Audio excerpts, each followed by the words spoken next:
नमस्कार विद्यार्थी मित्र मैत्रिणींनो, करंट अफेअर्स बाय मेघाली या आपल्या युट्यूब चॅनलवरती तुमचं मनपूर्वक स्वागत आहे.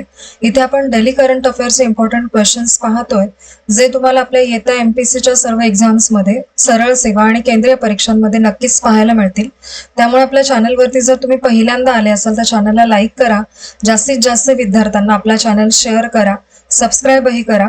महत्वाची गोष्ट म्हणजे लेक्चर पूर्ण पहा, एकही प्रश्न यातला स्किप करू नका. ठीक आहे, तर पाहूयात आजच्या म्हणजेच 5 जून 2026च्या चालू घडामोडी.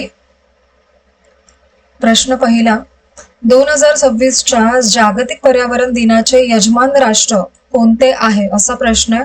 योग्य उत्तर आहे पर्याय क्रमांक डी, अझरबैजान हे राष्ट्र. महत्वाचे पॉइंट्स पहा. जागतिक पर्यावरण दिन दरवर्षी 5 जूनला साजरा होत असतो. 1973 पासून हा दिवस जगभरामध्ये मानला जातोय आणि UNEP म्हणजेच संयुक्त राष्ट्र पर्यावरण कार्यक्रम तोच या दिवसाचं आयोजन करतो आणि 2026 मध्ये अझरबैजान यजमान देश असणार आहे. आणि पर्यावरणाच्या संरक्षणासाठी लोकांना जागरूक करणे हा मुख्य उद्देश आहे यामागचा. आणि यावर्षी हवामान बदलावरती तातडीने लक्ष देण्यावरती भर देण्यात आलेला आहे आणि प्लास्टिक प्रदूषण कमी करणे हेही एक महत्वाचं उद्दिष्ट याद्वारे साध्य करण्याचं लक्ष आहे.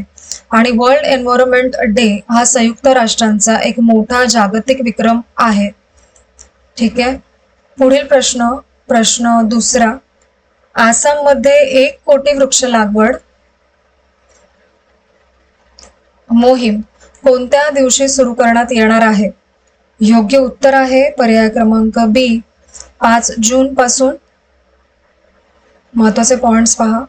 आसाम राज्यामध्ये 5 जून 2026ला 1 कोटी झाडे लावण्याची मोठी मोहीम सुरू करायला जात आहे आसाम राज्य. ही मोहीम जागतिक पर्यावरण दिनानिमित्त राबवली जाईल आणि जागतिक पर्यावरण दिन दरवर्षी 5 जूनला साजरा होतो.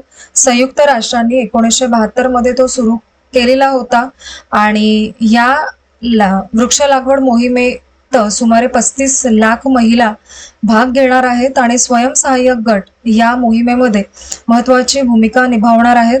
हे बचत गट कर्ज आणि उपजीविकांशी संबंधित कामे करतात.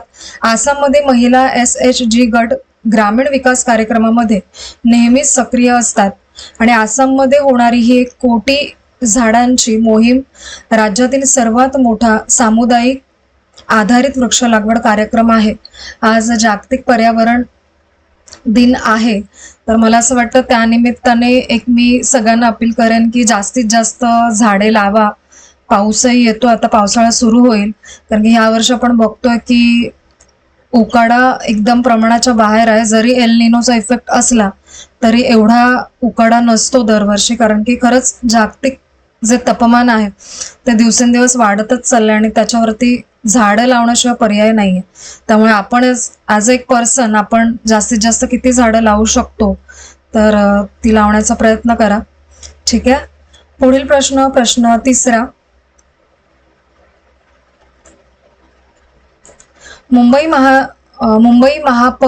मुंबईच्या महापौर रितू तावडे यांची कोणत्या संस्थेच्या अध्यक्षपदी निवड झालेली आहे असा प्रश्न. योग्य उत्तर आहे पर्याय क्रमांक ए, अखिल भारतीय महापौर परिषद. इथे त्यांची निवड झाली आहे. महत्वाचे पॉइंट्स पहा. मुंबईच्या महापौर रितू तावडे यांना अखिल भारतीय महापौर परिषदेच्या उपाध्यक्षपदी त्यांना जबाबदारी मिळालेली आहे. सर्व सदस्यांनी एकत्र येऊन रितू तावडे यांची निवड केली.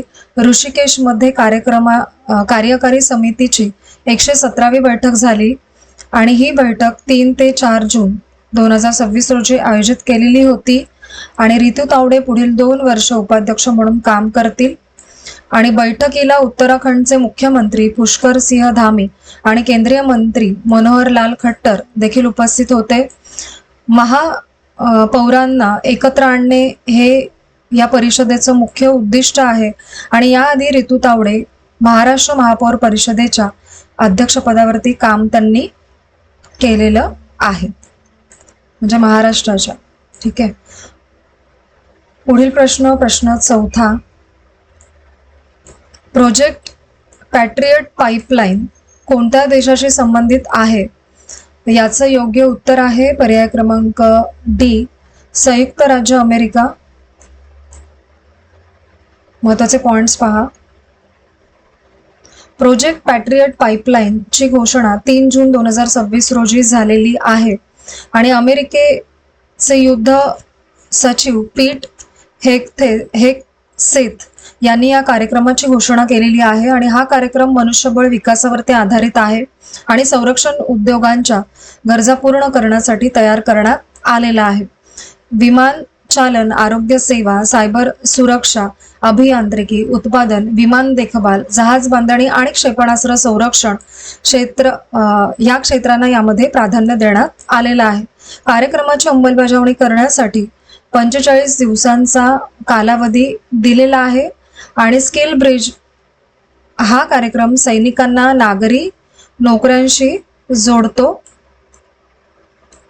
आणि मारियन मिलिटरी इन्स्टिट्यूट ने पॅट्रियट पाईपलाईन कार्यक्रम 23 ऑक्टोबर 2025 रोजी स्वतंत्रपणे सुरू केलेला आहे. यापूर्वी पुढील प्रश्न 5वा.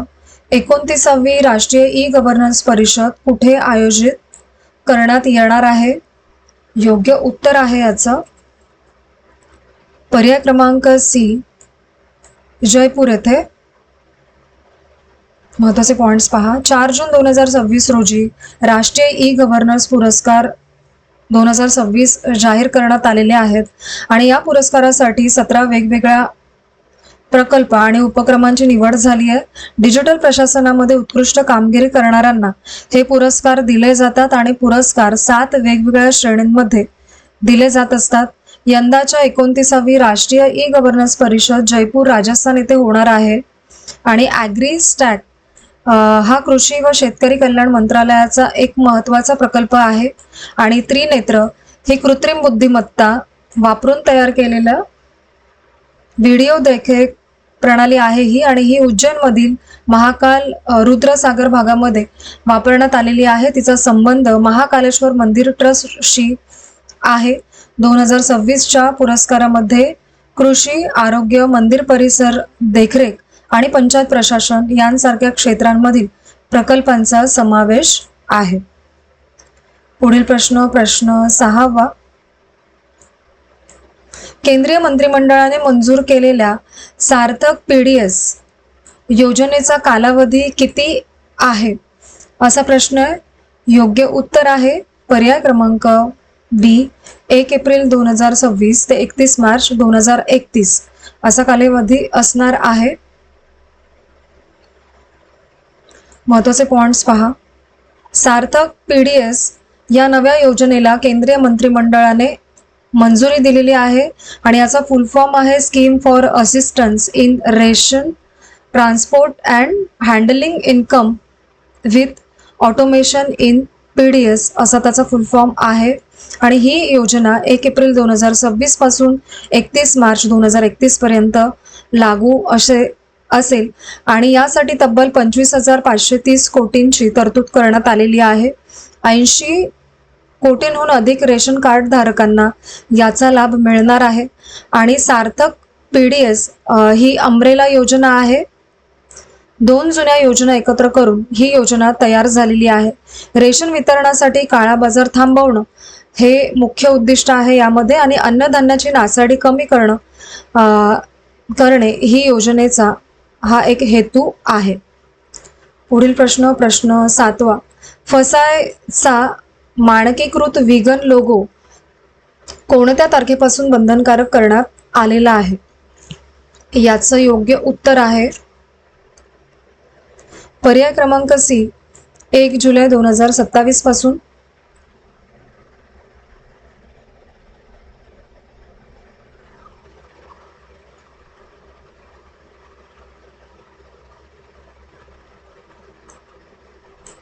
फसायने 1 जुलै 2027 पासून व्हिगन अन्न पदार्थांसाठी एक ठराविक लोगो वापरणं सगळ्यांसाठी बंधनकारक केलेला आहे. हा निर्णय food safety and standard vegan food amendment regulation 2026 अंतर्गत घेतला गेलेला आहे आणि या नियमांचे अधिकृत अधिकृत अधिसूचना 21 मे 2026 रोजी जाहीर झालेली होती आणि व्हिगन फूडचे नियम सुरुवातीला 2022 मध्ये तयार करण्यात आलेले होते आणि फसायची स्थापना ही 2006 साली झालेली आहे food safety and standard act अंतर्गत. ओके.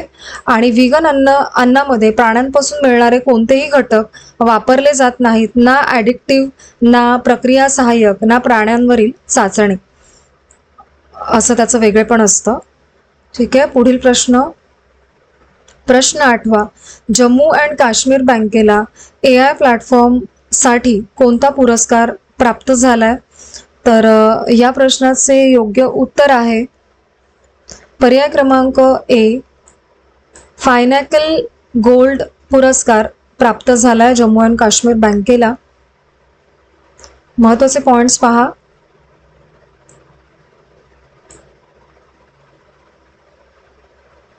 तीन जून 2026 रोजी मुंबईमध्ये हा पुरस्कार बँकेला मिळालेला आहे. इन्फोसिस फायनॅकल या संस्थेने या पुरस्काराचं आयोजन केलेलं होतं आणि modern technologies led innovation data insight and analytics platform या विषयामध्ये जम्मू अँड काश्मीर बँकेला हा पुरस्कार तिने जिंकलेला आहे आणि क्लाउड आधारित डेटा व ॲनालिसिस इकोसिस्टीमसाठी हा पुरस्कार दिला गेलाय.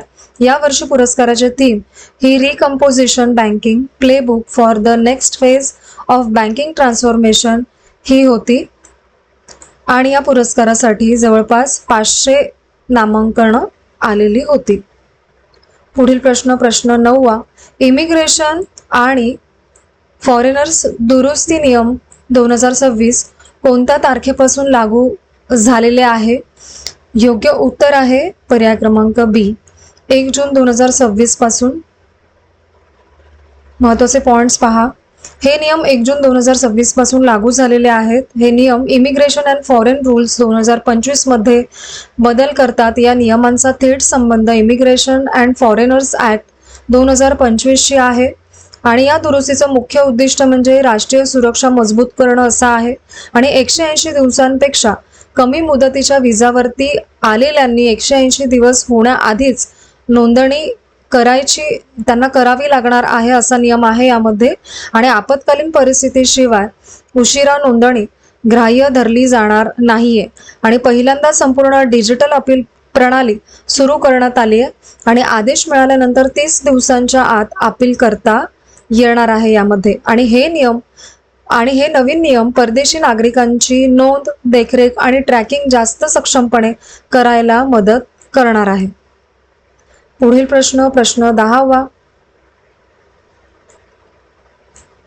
महिला 57 किलो गटात जागतिक क्रमवारीमध्ये प्रथम क्रमांकावरती कोणती भारतीय बॉक्सर पोहोचली आहे असा प्रश्न आहे. योग्य उत्तर आहे पर्याय क्रमांक सी, जैस्मिन लांबोरिया असं त्यांचं नाव आहे. महत्त्वाचे पॉइंट्स पहा. जैस्मिन लांबोरिया महिला 57 किलो गटामध्ये विश्व क्रमांक 1 बनलेली आहे आणि मीनाक्षीने महिला 48 किलो गटामध्ये विश्व क्रमांक 1 स्थान कायम ठेवलेलं आहे आणि प्रीती हिने महिला 48 किलो गटामध्ये विश्व क्रमांक 3 वरती ती पोहोचलेली आहे. साधारण नावं लक्षात ठेवा आणि क्रमवारी आणि वजनी गट जो काय असेल तो. भारतीय बॉक्सरांनी आंतरराष्ट्रीय स्पर्धांतील सातत्यपूर्ण कामगिरीमुळे क्रमवारीमध्ये सुधारणा केलेली आहे आणि प्रिया घनघास ही आशियाई विजेती आहे आणि जागतिक बॉक्सिंग क्रमवारीमध्ये भारताचं वर्चस्व यामुळे कायम राहिलेलं आहे. पुढील प्रश्न 11वा. माय भारतला कोणत्या विक्रमासाठी गिनीज वर्ल्ड रेकॉर्ड प्राप्त झालेलं आहे?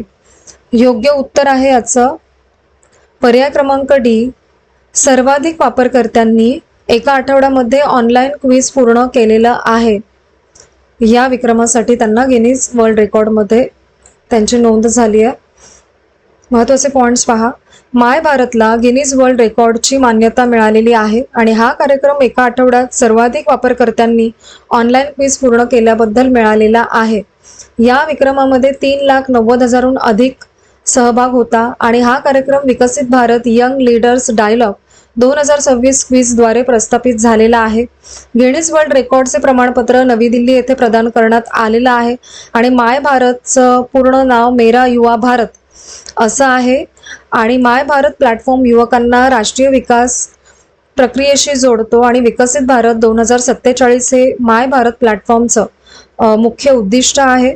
आणि माय भारत प्लॅटफॉर्म युवकांना नोंदणी, सहभाग आणि संवादासाठी प्रोत्साहन देते. ठीक आहे. पुढील प्रश्न 12वा आणि आजचा आपला शेवटचा प्रश्न. नासाने कोणत्या मंगळ मोहिमेची समाप्ती जाहीर केलेली आहे नुकतीच? तर याचं योग्य उत्तर आहे मेव्हन. पर्याय क्रमांक सी योग्य आहे. महत्त्वाचे पॉइंट्स पहा. नासाने मेव्हन मंगळ ऑर्बिटर मोहिमेची समाप्ती जाहीर केलेली आहे. मेव्हन अंतराळ यानाचा मंगळ ग्रहाभोवतीच्या कक्षेत वापर केला जात होता आणि ह्याचं प्रक्षेपण 2013 साली झालेलं होतं. आणि मोहिमेचे उद्दिष्ट होते मंगळाच्या वातावरणाचा अभ्यास करणं. आणि मेव्हन यानाशी 6 महिने संपर्क तुटलेला होता. डिसेंबर 2025 मध्ये मंगळ ग्रहाच्या मागे गेल्यानंतर यानाचा संपर्क तुटलेला आहे आणि मेव्हन पुढील 50 ते 100 वर्ष मंगळाभोवती कक्षेत राहील. यानंतर मंगळावरती कोसळेल.